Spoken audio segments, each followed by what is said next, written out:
On the 80th anniversary of the liberation of Auschwitz comes an unprecedented exhibition about one of history's darkest moments. Auschwitz, not long ago, not far away, features more than 500 original objects, first-hand accounts, and survivor testimonies that tell the powerful story of the Auschwitz concentration camp, its history and legacy, and the underlying conditions that allowed the Holocaust to happen. On now exclusively at ROM. Tickets at rom.ca. This is Bonjour Chai, the You Can't Spell TDSB Without BDS edition. I'm Finegold, and I'm here with Phoebe, Maltz, Bovy, and special guest Mitchell Consky. We are your Frozen Chosen.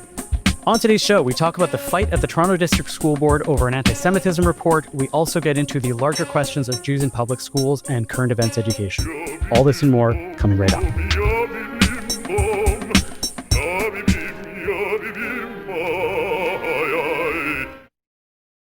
Mitchell Consky is the campus and education reporter for the CJN. He covers campus life, K through 12, university.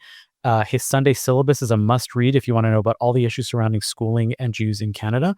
Mitch, welcome to Bonjour Chai. Thank you guys so much for having me. It's an honor to be here. Thanks for coming on.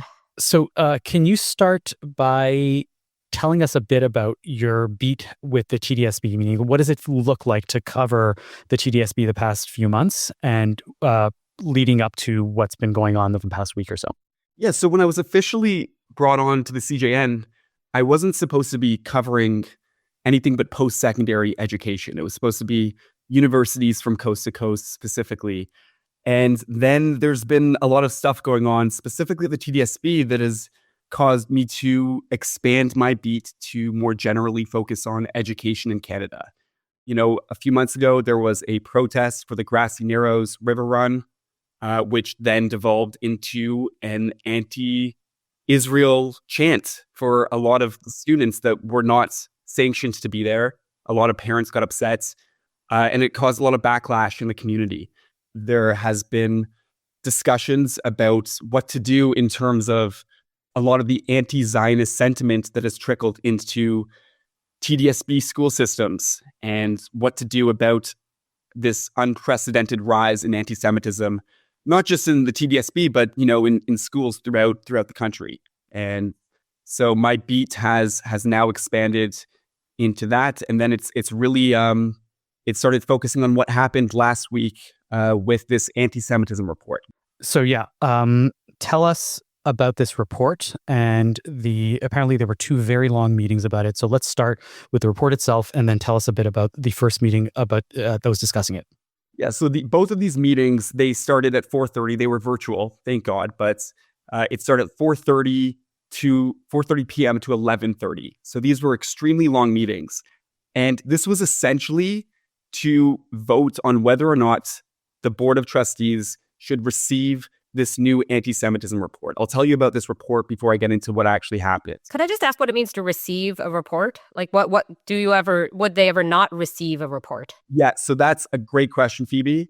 It's rare that they wouldn't receive a report, especially given the extent of the consultations. This report was essentially a summary of community consultations with several Jewish groups. It was called Affirming Jewish Identities and Addressing Anti-Semitism. And it was developed after multiple consultations with Jewish community leaders and faith leaders. It includes 32 recommendations, such as integrating Jewish experience into the curriculum beyond Holocaust education and increasing Jewish representation among staff, and the most contentious issue, which really was the crux of the conflict within these meetings. And it was addressing anti-Zionism as a contemporary form of anti-Semitism. It was really that definition or that correlation that caused the most conflict within these meetings. The first night was essentially it was a delegation hearing. So it was a public hearing, and it included over 87 or 90 delegates. And most of these delegates, I will say, were anti-Zionist. A lot of them were affiliated with independent Jewish voices, and they expressed deep concern with equating anti-Semitism with anti-Zionism and the larger implications of what that could mean. it seemed like there was a lot of the same talking points over and over again. I'll say an important detail that happened. One of the delegates declared family relations to a prominent Holocaust survivor named Bill Gleed. And the next day, one of the trustees was able to speak up during the next part of the proceedings, and actually said that the family reached out to her and told her that they have never heard of the delegate that declared family relations. And it seemed that there was a lot of anti-Zionist delegates that were rooting their arguments in their relation to Holocaust survivors.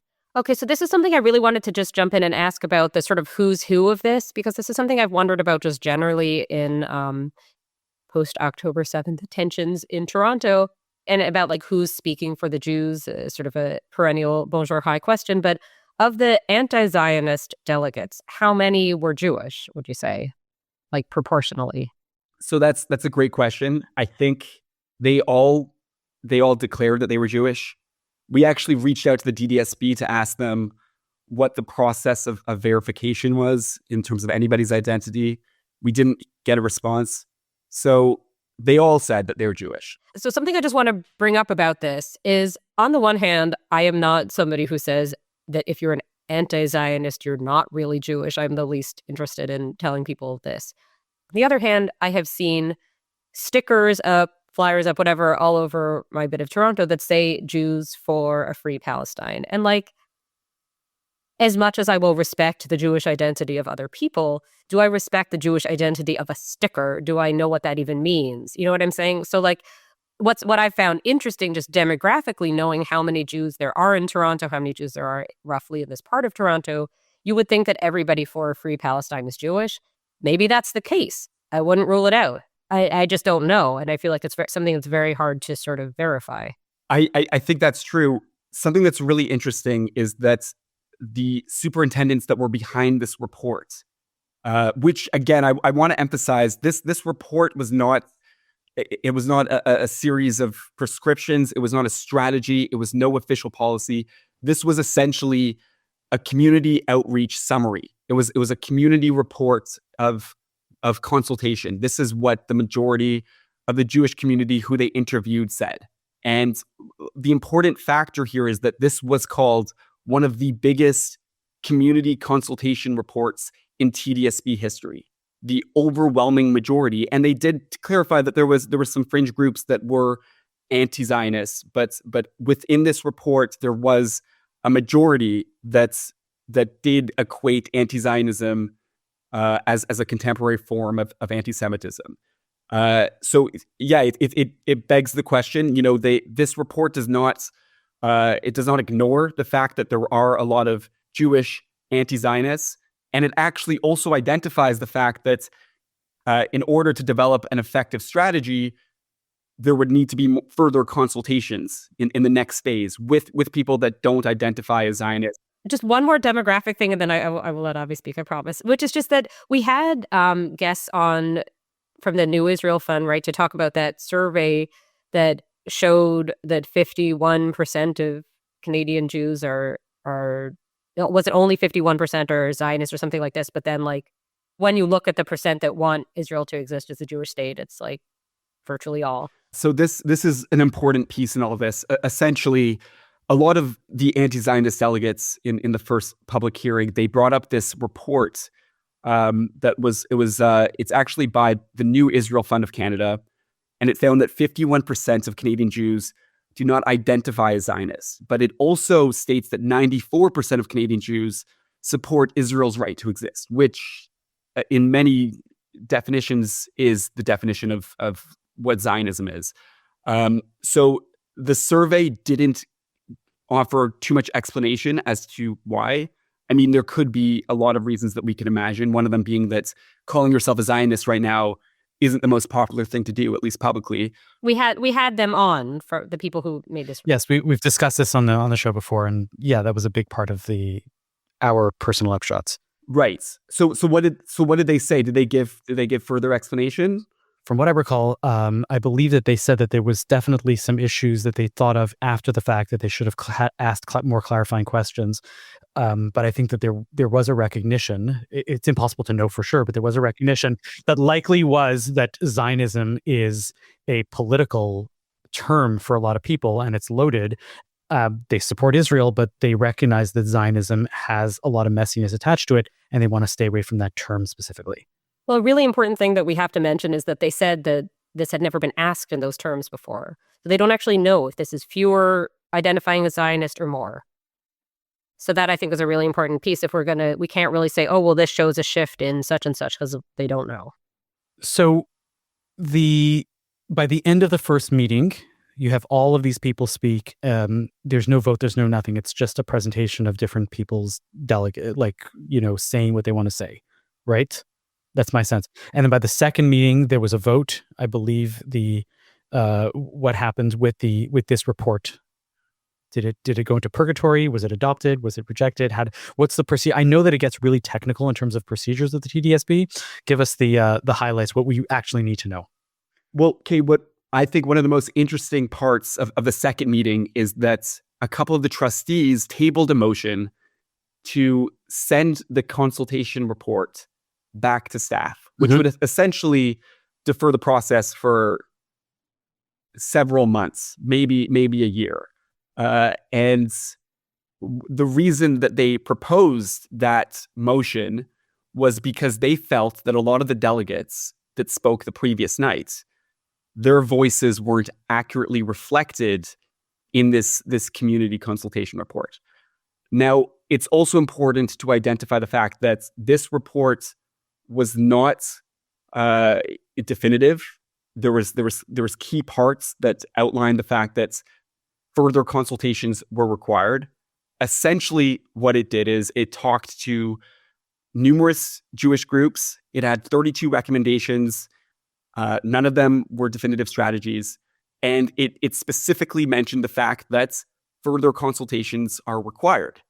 So, a couple of the trustees, Shelley Laskin being one of them, who has been, a vigorous supporter of the Jewish community within the TDSB, she really didn't recognize any value in sending a community consultation report back to staff when it already identified the fact that further consultations were required. It just seemed like a redundant procedure. It smacks of passing the buck. Yeah. And especially after two back-to-back nights, this started at 4:30 p.m. and then it ended at 11:30 p.m. And it just seemed like there was really no point to it. There was further arguments about whether or not they want to receive this report that says anti-Zionism is a contemporary form of antisemitism. Many trustees were against it.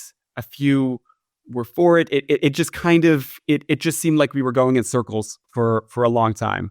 The motion to defer the report, it was defeated 12-8, and the board ultimately did vote to receive the report 13-5. And the next phase of consultations is set to take motion. There was another motion that passed also later on in the evening. It proposed that whatever anti-hate strategy would be encompassed within a larger DEI framework. But so it's yet to be determined what the next steps are in terms of tackling anti-Semitism in schools. Without getting into the politics of the passing of the buck or whatever or whatnot, the question that I have then is, from my read of it, I know it seems fairly obvious that there are pro-Zionists that are wanting this proposal to be this report to be accepted. There are pro-Zionists that want this proposal to be rejected for reasons we can get into. There are anti-Zionists that want this report to be rejected. Are there anti-Zionists that want this proposal to be accepted because they say, I may be anti-Zionist and I'm, really looking at the plight of the Palestinian people, but I still think anti-Semitism is an important, thing to discuss within, Toronto schools? If there are, I didn't hear that in the delegations, but okay. I do want to hunker down on the fact that this report is it's not about it being accepted. It's really just It's a step one. Yeah, it's just step one, right? And so, I mean, to answer your question, I didn't hear any anti-Zionist delegates saying that, that this report should still be received. It seemed that they were going through whatever mental gymnastics they could to try and say that there's no merit to this report at all, despite the fact that it was recognized by multiple people within the TDSB that this was one of the biggest, as I said, community outreach consultation reports in TDSB history. So can we just can we address what specifically the bullying, anti-Semitic bullying in the TDSB is? Like, what does it consist of? What did they bring up? Right. So there has been a lot of cases of Jewish students being demonized for their Israeli identity.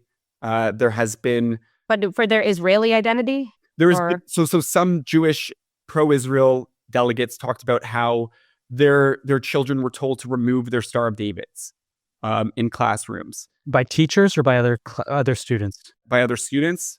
There has been incidents where students have been told that Zionism equates to a form of racism, that it is a form of social violence, that it is a political ideology.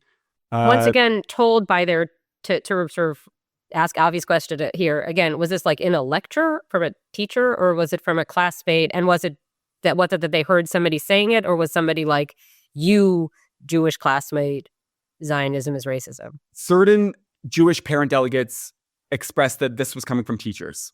And I know that these are isolated events, and that there's some of them have been within students, within interactions at the schoolyard, I'm sure. But to my understanding, that there has been a lot of demonizing sentiment that is trickled into the actual faculty of these schools as well. I mean, I guess what I'm trying to make sense of is whether this is, because this comes up all the time.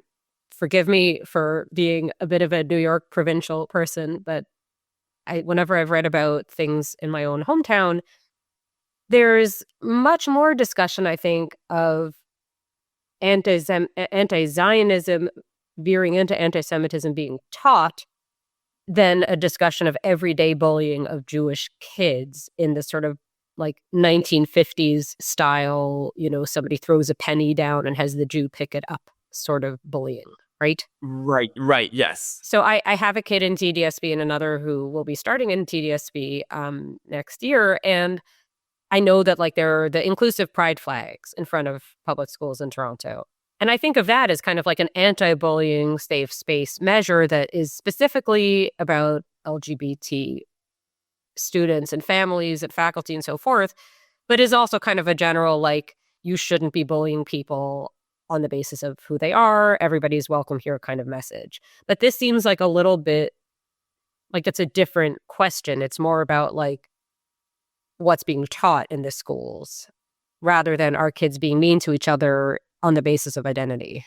Right. And it's exactly. And that's kind of, that's the crux of what this debate and all this conversation has been around, right? If you're going to just call Zionism merely a political ideology, then what's a lot of trustees were saying, is it really an attack on their identity?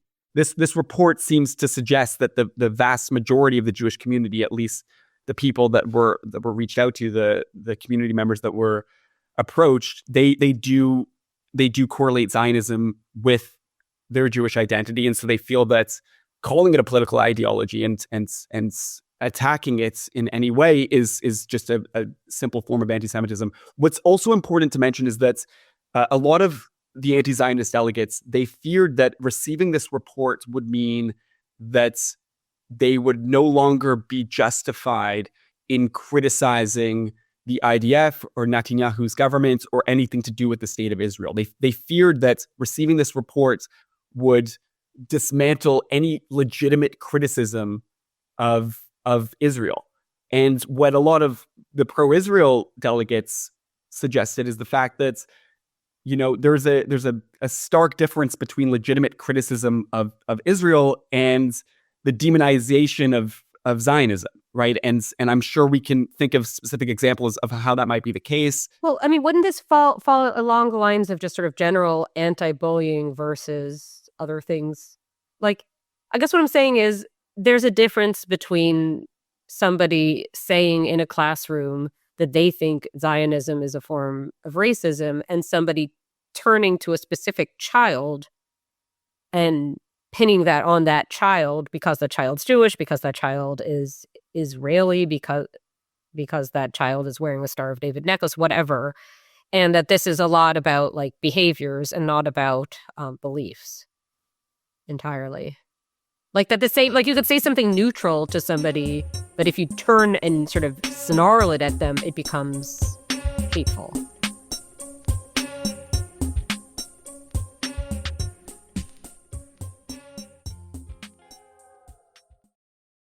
On the 80th anniversary of the liberation of Auschwitz comes an unprecedented exhibition about one of history's darkest moments. Auschwitz, not long ago, not far away, features more than 500 original objects, first-hand accounts, and survivor testimonies that tell the powerful story of the Auschwitz concentration camp, its history and legacy, and the underlying conditions that allowed the Holocaust to happen. On now exclusively at ROM. Tickets at rom.ca.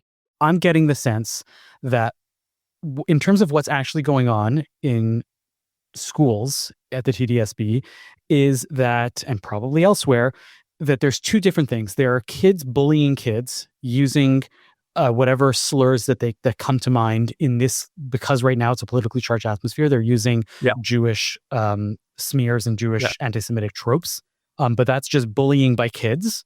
And then there's teachers totally separate from this, or not totally, but somewhat separate from this, is the fact that there are teachers that are promoting a certain ideology within the classroom when they're talking about current events, saying, Palestine, Gaza is it's a horrible situation right now, and Zionists to blame, but we have to talk about the fact that Zionism, that Palestine is really bad, and this is what's going on in terms of current events, right? So the TDSB in some way can be responsible for telling teachers to not talk about this in terms of current events, right? I know that you have your personal preferences, you have your personal politics, whatever's going on with you.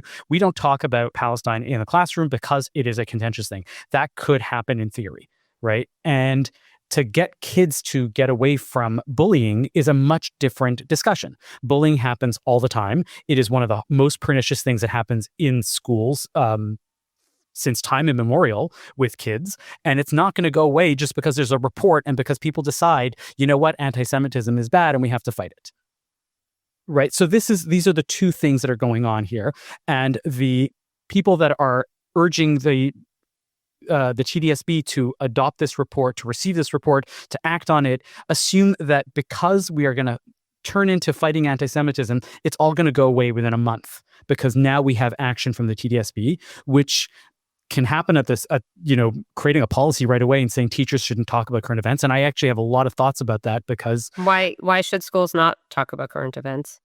I'm not saying that they shouldn't, but I think that what happens when we are in a much more politically charged environment is that schools talk about it, but there's automatically a pro or anti stance that the teachers seem to be taking, and that's a problem, right? When we talk about current events while taking a stance and saying this is what you should think to children that are, young and don't necessarily know the nuances of what's going on, the upshot of what's going on, what happens is that kids who don't have the ability to learn about nuance are just picking up what their teachers are telling, and that's that. And then they're going and bullying, the kids that are around them.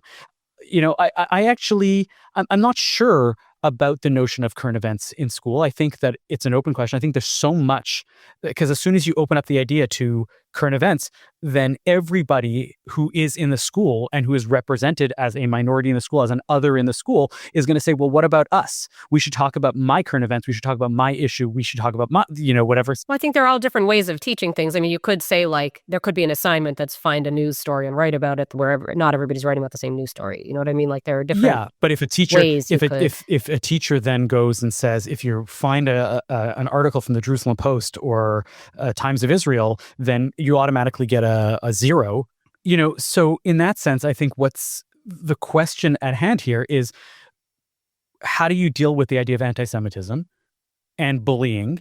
And on top of that is this layer that it's a very nuanced thing, even within the Jewish community. To go and say that, well, they're fringe people and we don't want to accept them, when the vast majority of people that are delegates, right, to this meeting are expressing their concern. Well, either they're going to go and say, well, we should have gotten more people bringing out more of our Zionist voices, and all of those people is the entirety of the group. But like, that's what the people are hearing, and they did an extensive report, from what I saw, the report itself has a lot of nuance in it that does talk about both sides of this. So what more could you possibly ask for? And yes, it's a silly thing to go and table this discussion, but at the end of the day, it sounds like the TDSB is actually doing something real about anti-Semitism.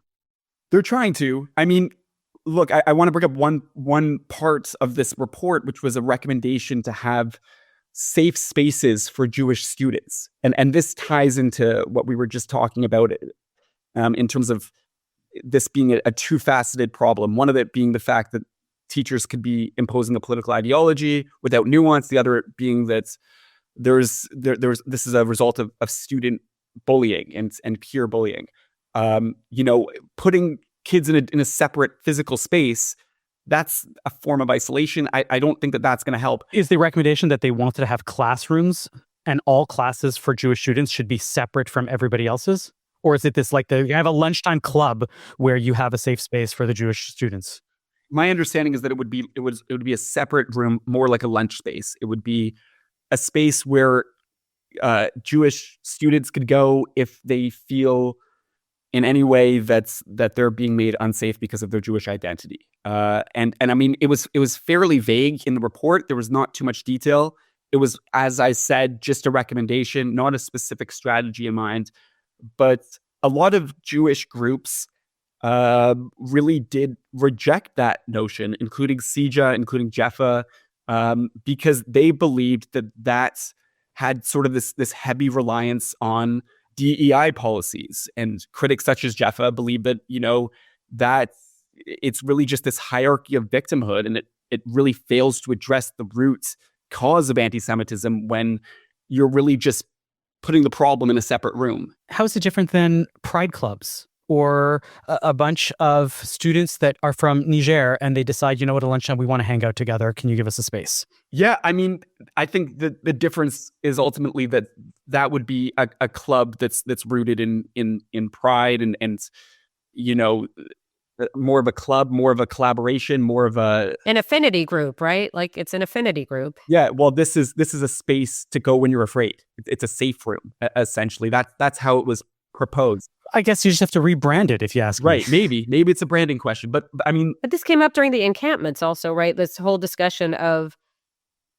And I think what we need to do is we have to talk about how marginalized minorities, discrimination, all this has been discussed in higher education and in not higher education and education generally in the past 10, 15 years. And there really has been this whole discussion of safe spaces, of microaggressions, that you should be safe in your school from being microaggressed. A microaggression would be like if a white kid asks to touch a black kid's hair, that would be a microaggression, right? It was a lot of discussion about microaggressions.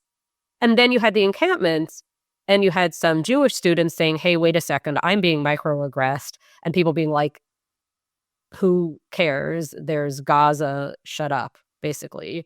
And right. I think that I don't really have firm conclusions on any of this, but what I'm saying is I think the problem is that there was this framework in place and it made sense to a point. It made sense in certain contexts. It never fit for Jews, but the fact that it didn't fit for Jews wasn't a really big deal on October 6th, 2023. Then it became a really big deal. And so I have kind of like a really big picture question. It's a little bit out there, okay?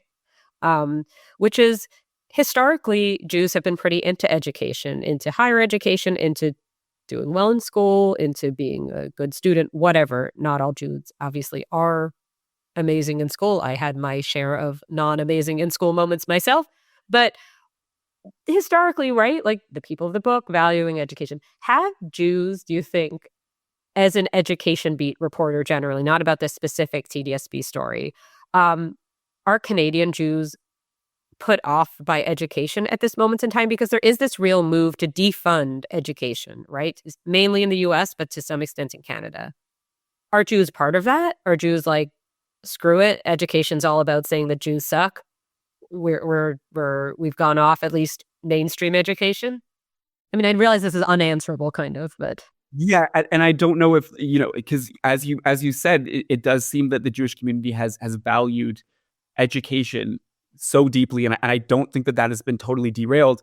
I do think that there's been a lot of distrust in university administrations and student unions, and I don't know where that wariness is going to go. Perhaps it might move towards a defund education campaign in the future. I don't know about one yet. I'm sure that there's a lot of Jewish students that are afraid of what the future of university and public schools might mean. I know that I'm currently working on a feature story about how grad school applicants are afraid of mentioning their Jewish correlation to Jewish organizations in their grad school application essays. I know that there's this fear, and so the question is: are we moving towards a state of deeper assimilation, or are Jews going to start rejecting education systems entirely? I don't know the answer. Or retreating to, or embracing in a positive sense, Jewish education. Avi? Yeah. Well, I'm actually, before I start thinking about that, like, I want to take a step back and just remark on the fact that what I seem to be hearing in this discussion is that because I've said this many, many times, the government, at all levels, police forces at virtually all levels, have supported the Jewish community, have prosecuted and investigated all anti-Semitic acts that are, around, that are serious, whatever's going on. The Jewish community has always had in the past, in North America, since, for a very long time, an ally in the government. And what we're seeing is that education systems, being their own little microcosm, are exercising power where they feel the government isn't actually doing something, and saying, well, we are pro-Palestine. The government's not going to go and deal with these, Zionists and, sanction them for whatever it is and take away their protests and take away whatever it is. We are going to go and get into that role in some way or another. And I think that that's a very fascinating, thing that seems to be happening here. But education touches everybody in a different way than policing. For sure. Like, if all school children are being taught something, that's different from if you happen to have a run-in with the cops, something happens. And there's your answer, Phoebe, as to maybe we shouldn't be talking about current events in school, right? If school is about the lowest common denominator or the highest common denominator of society, and saying that everybody should be going to school, there's always going to be very diverse positions, and maybe we get those out of school and say it's about teaching the basics and let your families teach you about whatever's going on in current events or how to think about stuff. So, I mean, what I would push back is just like, there's history, right? And you have to decide which history to teach. You have to decide which country's history to emphasize how much, and you have to emphasize how you're teaching it. And these are all really loaded questions, and I don't know that they are ultimately going to be less contentious than current events. And it also depends on what age you're talking about. Like, I think it's unrealistic to expect that an engaged 17-year-old is not reading the news in whichever format. And you're going to have kids coming to school wanting to talk about these things and wanting to, and already connecting it to history. Like, if you have a history lesson about World War II or Second World War, sorry to speak in Canadian, and somebody brings up Elon Musk going to that AFD whatever rally, what is the teacher what would you have the teacher say? I would rather teach in high school a class on media literacy than a class on current events. Right? How to read the news. You're 17. How could you possibly teach about media literacy without concrete examples from the media? You use concrete examples, but you're talking about the reliability of various sources versus whether or not we believe those sources based on your ideology. Okay, but I feel like we're talking a little bit past each other just because, like, that is still talking about current events. Just, it's not, I think what you're saying maybe is that there shouldn't be a class where a teacher says, this is what's in the news and this is how to feel about it, in which case I would agree. It should be teaching them, I mean, this is it's a bit of a cliche, but teaching them how to think as opposed to what to think, right? Yeah. It shouldn't be Right. prescriptive. It should be, and that's, I think that is sort of the crux of the problem. That's what a lot of critics are saying, is that there seems to be this ideological prescription within teachers. And I know that's happening in universities, probably to a much higher extent than TDSB school systems. But so that, like, it does, should we be talking about politics in the classroom?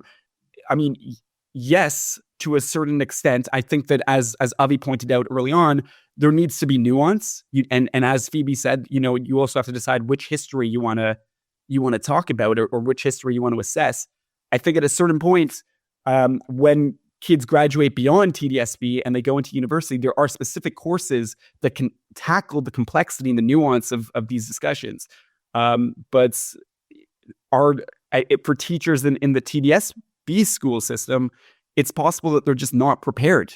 It's possible that these students aren't prepared either. And it could be, I think it could be dangerous. Yeah, I agree. I actually have gone so far, and I believe that I've said this on the show in the past, and if I haven't, I'm saying it now, and it's way late in the show, so nobody's listening to us anyways. But like, I've been against the mandatory Holocaust education in Ontario schools and other provinces and other states, because you're opening up the door to basically every group saying, well, I need 8 hours of the year, right, to teach my stuff. And as I've spoken to many heads of schools and school administrators, there's a finite amount of hours in the day for schooling. And if you take 8 hours, right, for Holocaust education, you're taking 8 hours from something else. If you're taking 8 hours to go and teach the history of Stonewall and the Pride movement and the fight for gay rights, you're taking 8 hours out of something else. If you're going to talk about civil rights or Indigenous rights or the histories behind all of these things, there's a lot of stuff that is going to come up. But you're also coming at it from a perspective of Jewish day school as an alternative. Right. I Right. see Jewish day school as an alternative for people who see their Jewish identity as fundamental to who they are and don't see that being represented in public schools. And you're saying it shouldn't be represented in I'm not public sure. schools. I don't know, because I don't need my Jewish identity to be taught to everybody as this, like, you have to know about the Jews and what's going on. I don't care, right? I don't hear that about people from, Laos. I don't hear that from people about Mongolia. I don't hear that from people of, Ghana. And these are countries that are represented in Canada. Yeah, I think that there would be ways of demographically assessing who's in a student body when determining what to teach in history. And I can just give an example from my own schooling, which is that I went to a high school in America that is very much Korean American. And we had like 5 minutes on Korean history, if that, or like nothing or something. And I remember thinking that was very strange. And how much did you learn about the Holocaust? Oh, I know what you want me to say is that it was all about the Holocaust, but I think it was mainly about China. Yeah. I mean, like, how many Sikhs are are students in the Toronto District School Boards? And there's very little representation, it sounds like, in terms of the education about what Sikhism is and what their history is going on. Like, why aren't we learning about that? I'm okay with that. And I'm like, if we're not learning about that, why do we need to learn about Jewish stuff? I think it's civility. Teach people about anti-Semitism. Don't, like, about bullying, about how we have to be nice to each other and how we have to respect each other. But to, like, turn this into a referendum on Jews and how we think about Jews is, I think, missing the entire point. I agree with you.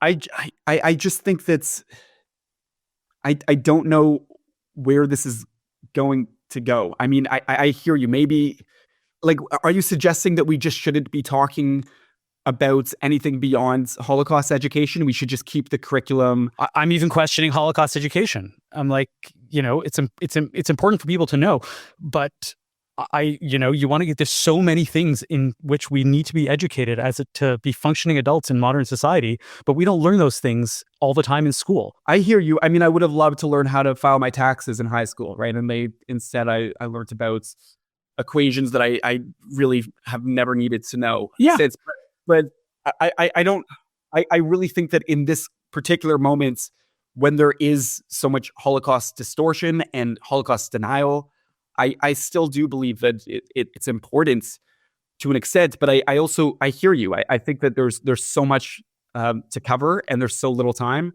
I don't know, Phoebe, what do you think? I think it's important to have it. I don't know whether it has to be a particular number of hours or something like that. I think it's when you're deciding what should be taught in Canadian schools, you're looking at Canadian history, both from the sense of like Canada since, the start, and also in the sense of who lives in Canada now and looking backward at those people's histories. And you have to kind of weave those two together. And yes, I think that this was a major world event that should be covered. And I don't think it means that you have to not cover other things that happened. Yeah, I guess I don't see this as a problem. But I take Avi's point in the general sense of like schools should be teaching, be nice to one another, and not saying don't bully somebody because they're, wearing, like, there doesn't need to be like special day to not bully somebody because they're wearing green nail polish, right? You know what I mean? Like you can't make it down to every single thing. But to sort of zoom out again, there's a lot of cringe stuff that we've talked about on the show that I've written about prior to working at the CJN about like awareness days and so forth. And I find a lot of it very silly. However, what's happening in the States now of like banning all of this is also, I don't think, the way to go. And I think we want to be careful when we talk about things we find silly or not the most effective way of pushing back to say that this matters. I think it's important to say that these things are silly and not the best way of pushing back against bigotry. But we also want to be clear that if we're not saying that we think the government should outright ban talking about, like, I mean, I don't know if you all are seeing these documents about all the banned words, whatever, that are DEI terms. So if you say like marginal and then somebody's talking about like a marginal tax rate in an econ class, and then that's going to be banned now because it's DEI. So what I'm saying is like, you don't want to suppress speech in the name of like that. You want to be careful how you're doing these things, I guess, is all I'd say on this. I don't disagree with that. And I think on that note, we can wrap this up. And I'm sure there will be much more to talk about in future weeks about education. Mitch, please come back anytime. Hey, thank you guys so much. All right.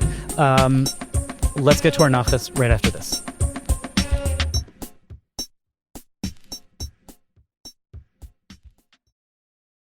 On the 80th anniversary of the liberation of Auschwitz comes an unprecedented exhibition about one of history's darkest moments. Auschwitz, not long ago, not far away, features more than 500 original objects, first-hand accounts, and survivor testimonies that tell the powerful story of the Auschwitz concentration camp, its history and legacy, and the underlying conditions that allowed the Holocaust to happen. On now exclusively at ROM. Tickets at rom.ca. Mitch, do you have a nachas for us this week?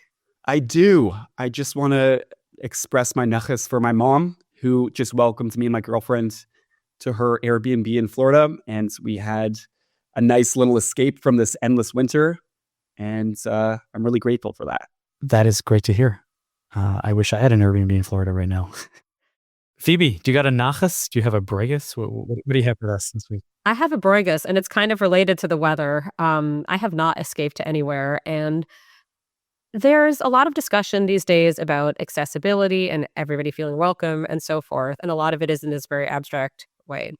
However, what would be really accessible is if the sidewalk were accessible to people using any sort of mobility device, be it a wheelchair, be it a stroller, be it whatever it is. You can't now go down the street in much of Toronto. The blizzard itself was a while ago now. The streets still have not been cleared, like the sidewalks, the roads, yes. So from what I can tell, the sidewalks, no. And I would just do a little plea to, if you care about the Jewish value of Jewish children getting down the street and the general value of general children going down the street and people of all ages and ability levels getting down the street in one capacity or another, the sidewalk, when I say street, I mean sidewalk, get the snow off the sidewalks, please, please, please. This is driving me absolutely up the wall. That is my complaint for the day. That's my bregus. I have a bregus. Good. It's actually Florida related as well. File this story under, absolutely crazy, but this is where we're at in society. This is a story about a Jewish man who is now is facing charges of attempted murder, and I believe is being investigated for a hate crime because he saw two individuals, thought they were Palestinian, and shot them. And both were injured, one in the shoulder, one was lightly grazed. It turns out that these individuals, right, were not Palestinian, they were Israeli. So a Jewish man shot two Israelis that were tourists in Miami because he thought they were Palestinian. And the kicker that I love is that the Israelis that found out that this person assumed that they were being targeted because they were Jews and said death to all Arabs. So there is multiple instances of all this mistaken stuff happening and showing us what happens when anti-Semitism or anti-Islamophobia, all of this stuff gets ratcheted up to the point that nobody knows who anybody else is, just assuming everything is going there. And it's not good. The case is currently being investigated as a hate crime. The alleged perpetrator's lawyer is claiming that the individual was going through a serious mental crisis at the time. I don't know anything. I'm waiting to hear more about this, but this should not be happening because the tone is just so high and we have to bring it down quite a bit. So that is my Borregus for the week. I am going to agree with you, Avi, that this should not be happening. Contrarian take. People should not shoot one another. Mistaken identity or not. That is. Yes. It is. It does have the next great Jewish novel will be doubtless inspired by this. Thank you for listening to Bonjour Chai for the week ending February 22nd, Shabbat Parashat Mishpatim. The show is produced and edited by Joe Fish. The executive producer for CJN Podcast is Michael Freeman. Our music is by So-Called. We are a project of the Jewish Living Lab and are distributed by the CJN Podcast Network. You can listen to all our past episodes on our page at thecjn.ca/bonjour, and you can subscribe to the podcast and automatically receive all episodes on Apple, Spotify, or wherever you get your podcasts. We'd love it if you told a friend about Bonjour Chai. It is one of the best ways we get new listeners, and as always, you can email us with comments at bonjour@thecjn.ca.